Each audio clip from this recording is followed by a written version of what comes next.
organise a ride for the next year? Yeah, before I left, I went and spoke to the TT organisers and said, look, I'd had the opportunity to do some street racing at the Macau Grand Prix through racing in Asia. That was important for my Asian sponsors, and we had some wins there in Super Sport. So I had a small taste of street racing, but the TT, to me, it was, I was there, I got to experience it, see it up close, and travelled a lap of the circuit in a car, and I just thought, it just blew my mind, and I thought I had to ride. So, I let them know that I was looking for a ride, and from there it went on. I got the opportunity as a newcomer to come back, and the rest is history.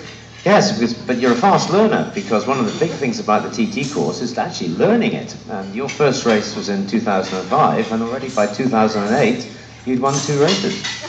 Yeah, well, I guess I had some good advice.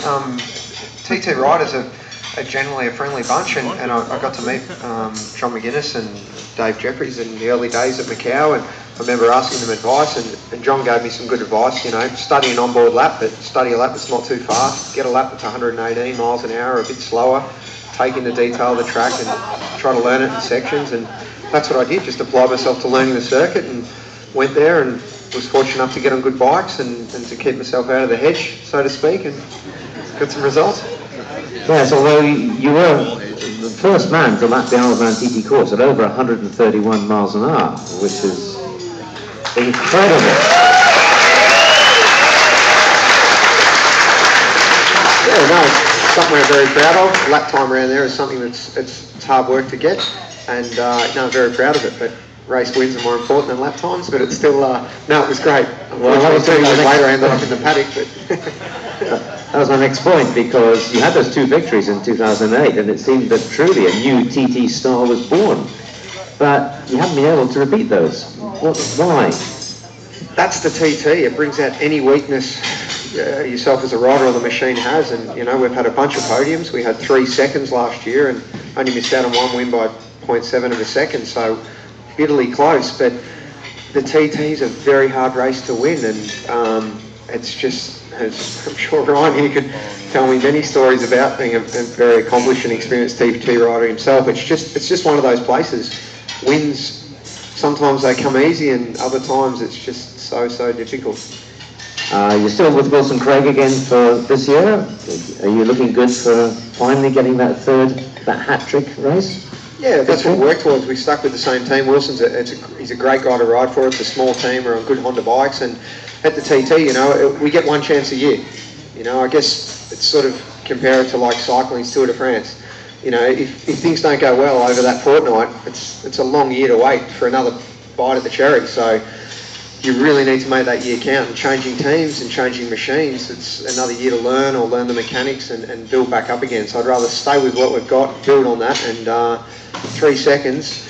I never think you've never earned it. How do I explain it? With a TT, you shouldn't feel that it's your turn. It's not the way the TT works. To me, it's just you put in the hard yards, and wherever you finish, that's where you finish. Yeah, but losing the victory by less than a second, that must have been really cruel. It's my old teammate, Bruce Anstey.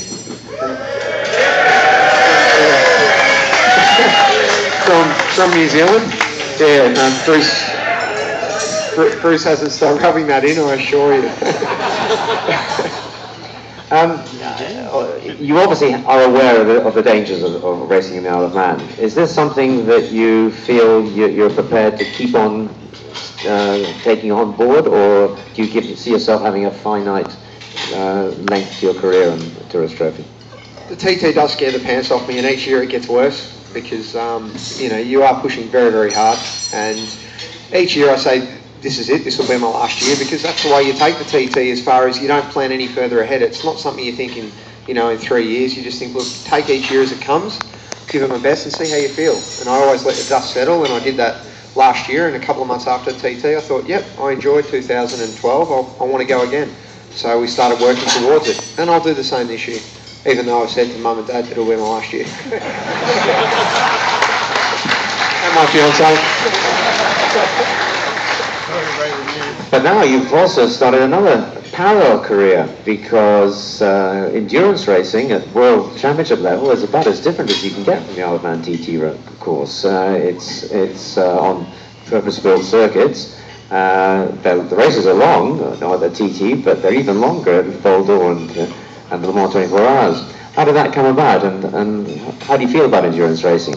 Well, that was an opportunity that came on from racing the TT with Honda, and it's something I always wanted to do. I love my 3-hour cross-country dirt bike races and endurance type events, and done a couple of road racing, but then it led on to world endurance, and the TT is an endurance race in itself, so there was some similarities there, but you know, I love the challenge, and endurance is a bit like the TT. You know, you start a TT race, the bike isn't just right. You've got another 400 kilometres to race. You can't pull into pit lane and complain about it because, as I said, you've got another year to wait for that race. So, and it's a long lap. It is, yes, 67, 65 kilometres. It's a long way around. So, yeah, it's different. You know, you set a bike up for short circuit. You come in, you say it's running a bit wide in turn 12, and you know it's chattering the front into turn 4. The TT, 250 corners. You know, it's running wide in corner 167, but so it's a bit like endurance. You're sharing the bike with other riders. It's about getting roughly a setup that's somewhere in the ballpark, and then just getting on with the job and riding the bike, which is what I love doing and gets me doing endurance in the TT and whatnot. Well, TT Legends Honda World Endurance Team is a factory-supported Honda team through Honda Europe. Are you hoping that might lead to something else with Honda? Just maybe a little bit more money. I'm really enjoying world endurance, and the way the world is now, it's very difficult. I mean, I'm 35 on the world stage. I'm an old man, so it's to lead on to anything else. We'll just the TT and world endurance for me at the moment. I'm really happy doing that. There's no real aspirations to move on to anything else, apart from hopefully maybe winning an Island Classic. Yeah. Well, that leads us on to the main point, that you are a top-level current international road racer who has taken up classic racing. And did this come about because of your dad being a Manx Norton addict? 100%. You know, we've always had an English bike in the garage, and Dad raced Velocets and had a passion for single cylinders. Definitely brainwashed me into that along the way. And when one of his friends bought a new Manx Norton replica of Ken McIntosh, he said, "Would you like to ride?" And here was this bike I'd grown up hearing about, looking at pictures of it, was like the ultimate motorcycle, and I had the opportunity to race one here, and that's definitely what started it off. On the other hand, today you've been racing a single-cylinder Manx Norton, producing, well, let's say, around 55 horsepower on a good day. With the 4-cylinder Suzuki GSX 1000 making, what, 165, 170 horsepower? Is it difficult hopping from one onto the other? It is. It's not easy. You know, at the TT we ride Superbike, Super Sport and different bikes, but yeah, this is chalk and cheese. It's very, very different. And when I started in the classic racing, I liked the idea of the Manx. So I thought, if we're going to go classic racing, let's ride an old bike as such. And the Manx really is a magnificent bike to ride. That featherbed frame, it just handles so well. It's just a joy of a motorcycle to ride. I love it. And then we step forward to the big Suzuki, and it's a monster. It's how could you not want to ride one? I first came here and just rode the Manx, and I looked at it in the paddock, and I looked at the presentation of some of these superbikes. I mean, they're better presented than current day modern superbikes. They're just works of art. So, of course, I wanted to get my backside on one, and we've done that now, and fortunate enough to be on a great bike. But they're a real handful, and they're quite frightening to ride. Big horsepower and frames that have got a lot of movement, and yeah, it's exciting. I've got to say, looking at you guys coming around turn 12 today, I was kind of glad I was on the outside of the track and not sitting on the bikes. They look like real hard work, physical hard work. They really are, yeah. After a modern day superbike, it's a bit of a walk in the park for handling wise. They're a beast, and they would have been back in the day, and it's great to experience that. And it's nice to step back onto the Manx for a little bit of a break. Yes, but each year you have a little bit of a break at the Goodwood Revival, and you've had some success there, but usually rubbing elbows with Mr. McWilliams here sitting next to me. So what's going to happen this year? Who's going to win? Shirley won last year. Surely. Is it your turn? I'm never going to be brave enough to say it's my turn, but Jeremy's like has to run out sooner or later. But no, Goodwood's a fantastic event too. A brilliant classic event for the cars and the bikes, and we really enjoy it. We really get in the swing of things. That's why I started growing the beard for that last year, I think. And I guess I just haven't stopped thinking about riding the old bikes and enjoying the whole spirit of the event. But no, you know, it's, Jeremy's the man to beat there, that is for sure.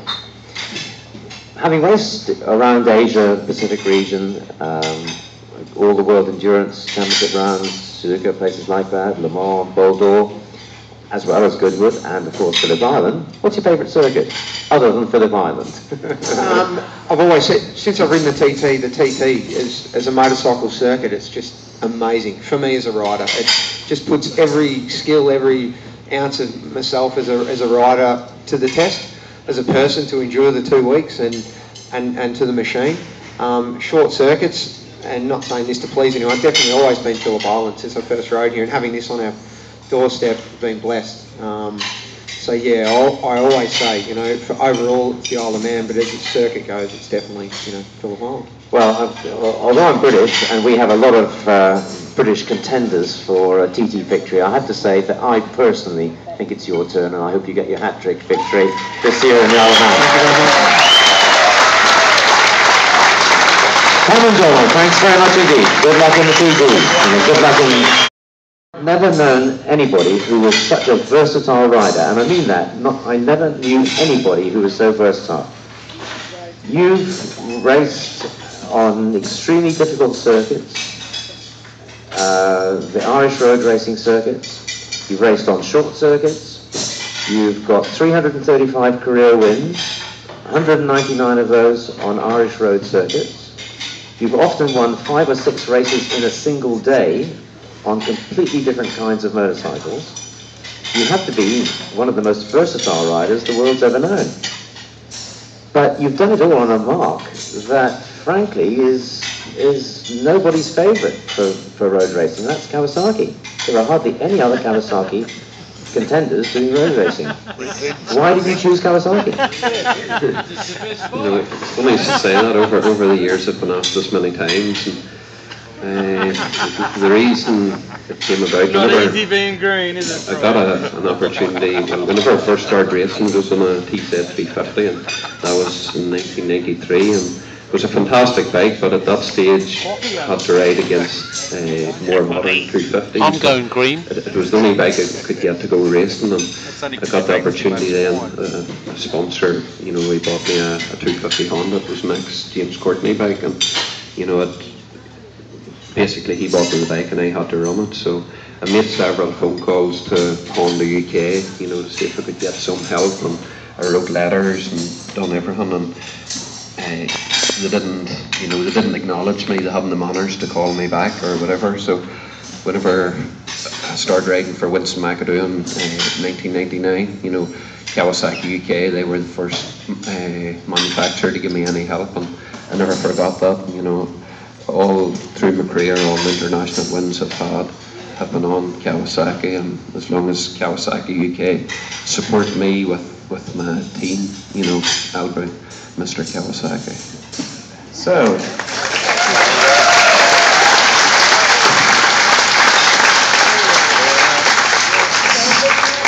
politeness paid off for Kawasaki, because you sold them a lot of motorcycles in British Isles. Well, they've been very good to me over the years, you know, and through thick and thin, some of the bikes weren't the best, and we just persevered with it. And, you know, there was, over the years, there's been quite a few good bikes as well, but all in all, it has been great. You know, they're a fantastic company to work for, and or work with, and like I say, they've looked after me, and if they continue to do that, that's the way it'll be. Now, you're very unusual for a top-level international road racer these days, because you prepare your own motorcycles in, not exactly your garden shed, but in the workshop at the back of the garden, right? Well, it used to be a garden shed, but how it came about, you know, over the years, you know, I've signed for a couple of different teams, and probably every rider, and you know, every high-profile rider in this room has probably worked with a team where they've been promised this or promised that, and once the team gets you on board, you know, you never seem to get what you were promised, and you get let down. And just, you know, I thought to myself, you know, I'm riding for these teams. You know, even when I rode for TAS Suzuki, whenever Hector and Philip found out I had my own lathe and my own milling machine out there, you know, I was working 24/7 on like making parts for Tom Sykes and Bruce was there that, was making stuff for Bruce's bike, and I just thought to myself, if I could get some bikes together, there's no reason why I can't run my own team, and if it doesn't work out, that's my own fault, I can't let myself down. So I spoke to Kawasaki, and they done me a really good deal in a couple of bikes and gave me a bit of a parts budget, and that was the start of KM or Kawasaki in 2009, so I just went from there really. So to MV Augusta notebook here, and I had to have it to write down a list of the bikes that I could remember Jerry Williams having raced or ridden.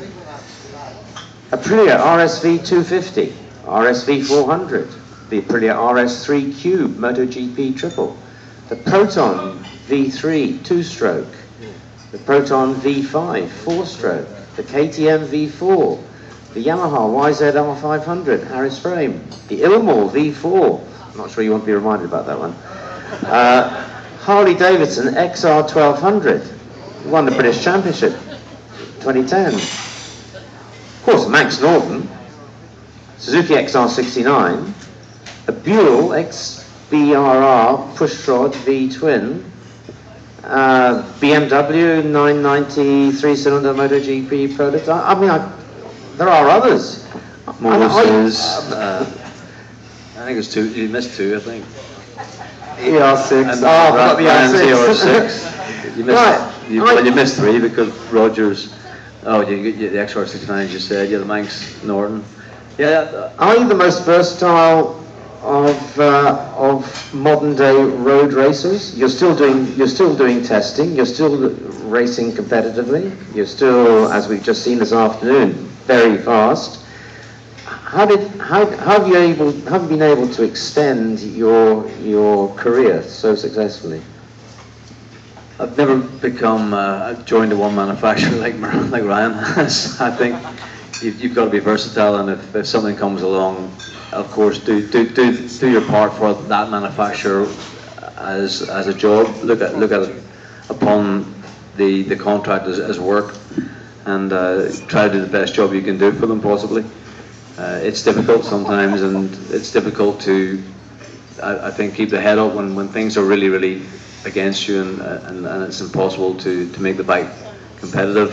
You still have to do what it says on the contract and work for that company. So I've just probably worked with many manufacturers over testing and development, more than most riders, I think, and I've cut quite a bit of a niche out to do that. But I have to say that once the racing stops, you really miss what you've been doing. When the MotoGP stops and all of the, the whistles and bells that go along with that, and the obviously the money and the everything about it, MotoGP is an incredible place to be. But I think once that's all stopped, and you still want to have some involvement in racing, and I think what we're doing at the Island Classic is one of the most important things too.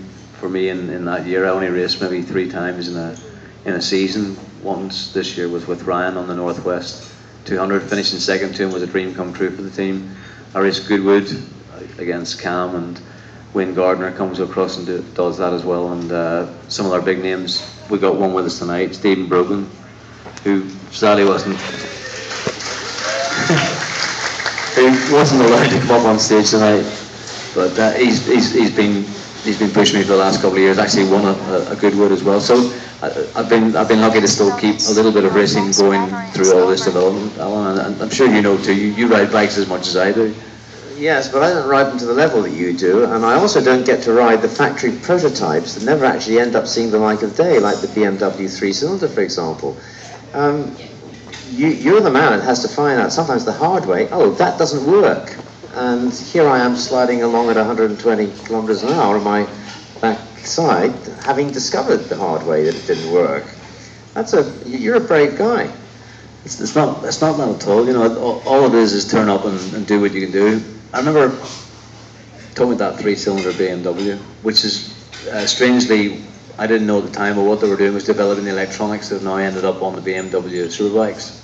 So this heap of a thing was never ever going to make the light of day, but I was contracted to develop this MotoGP bike that would end up in MotoGP. It was a 990 at the time, and they had their completely new BMW electronic system on it, which had, I mean, more.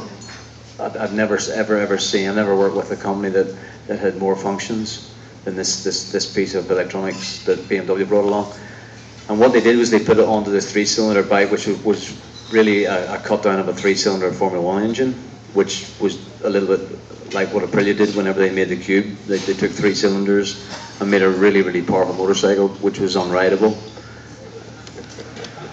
And as Colin Edwards will tell you, and Norrie Hager will tell you, and then I got the job of riding it along with Shaky Byrne, and honestly, it was impossible to ride. Really the hardest year of my life. It beat me up a few times, but I came away to talk about it, and you know, we held our head up in a few places, but we never ever made it competitive. Well, this was the next worst thing that you could imagine to that. And all we were doing was developing electronics. And I didn't know at the time that's what we were doing, but that's what we were doing. And it was so fun. I've got a couple of photographs where I walked into garages in Almeria, and all it is just a line of guys on laptops. And what they did was just take everything. It was sending the information from the bike to the garage. They were downloading it and going. They were Formula 1 engineers. They were downloading it and making the changes to the bike, and then sending me, you know, do 10 laps, do 12, do 6, whatever it might be. Come back in, bum bum bum. I just sit and watch them and go, what the hell do they ever know about riding a motorcycle? You know, they have no idea what they're doing. They're just looking at a laptop and looking at data that should match what they know from Formula 1. And one day I said to them, it's about time that you guys got off your seat in here, not quite like that, but stand up and come out onto the track and watch what this bike does on the track. And they said, well, why? We can see what it's doing here. I said, you've got to come and have a look. We got in a minibus and we drove around the track after I'd done a morning session, just one morning session, and the black lines and rubber on that track were, I mean, it was horrible. And you know what it's like when you make a nice slide out of, say, turn 12 here, it looks nice and even, and it goes over the hill and it stays, you can see that one nice arc. All of these lines were all over the place. And most of them were like this, and then whoop, and out that way, and then you get another one over here, and then 2 on the curb. I said, look, you see this? And they said, was there a race here? Or was there a big race here at the weekend? I said, no, this is your bike this morning. And this is what's wrong with your electronics, and unless you fix the bloody thing, I'm not going to ride it anymore.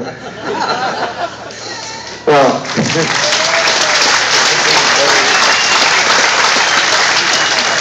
anybody here who owns a BMW S1000RR, now you know why it works so well, because this man made them eventually turn it into a rideable motorcycle.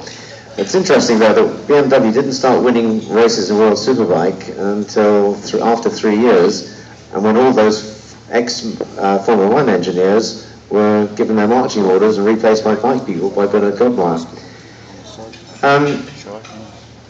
I would like, though, to say that one thing that Jeremy did do was to help KTM develop the RC8R Superbike into a championship-winning motorcycle. It won the German IDM Championship 2 years ago, beat the BMWs, by the way, to do it. You must have got a lot of satisfaction out of that, because when you have a finite result of a bike that you've helped develop actually winning races and winning a championship, it must be very satisfying, even if you're not the guy that's actually doing the racing. I was lucky enough to get 2 races on the IDM bike, and what we were trying to do at the time was develop Dunlop tyres. Develop the bike to work with Dunlop tyres, because they were on Pirelli at the time. They wanted to change on the Dunlop for the year that they won, which was 2010, 2011.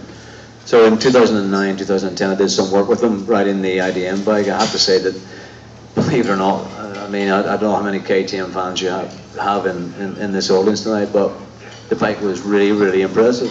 And so I have to say, okay, when I first rode the bike, it wasn't that impressive, but as time went on, and remember the factory we were working with, it's incredible when you start to work with a factory to see just how quickly they can develop things, because everything else, if you work with a team, it's then got to be sent back, the information's got to go back to to a factory, and it's a roundabout way.